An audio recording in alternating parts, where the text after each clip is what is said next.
กับสบายดีเนาะพี่น้องบ่อนี้ก็สิเป็นบ่อที่3เนาะหลังจากที่เฮาได้ใส่ตุ่มกุ้งเนาะบ่อนี้เป็นบ่อที่3แล้วเฮาสิมาเบิ่งกันว่ามื้อนี้ว่ามันสิถูกหรือบ่เนาะบ่อที่3เด้อบ่อนี้พี่น้องเดี๋ยวมาลุ้นนํกันบ่อนี้ผมใส่ก็สิมีอยู่7-8หลังเนาะพี่น้องก็คือหอบพุ่นเลยหอบพุ่นจนฮอดพี่เดี๋ยวมาลุ้นนํกันเนาะว่าสิได้บ่ม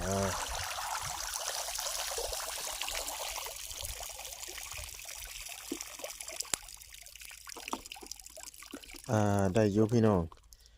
แต่สิบ่หลายเนาะบ่อนี่ก็ได้อยู่บ่อนี่สิบ่นอกน้ำเนาะ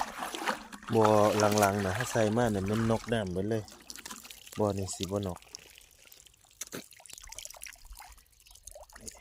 เดี๋ยวไปหลังต่อไปพี่น้อง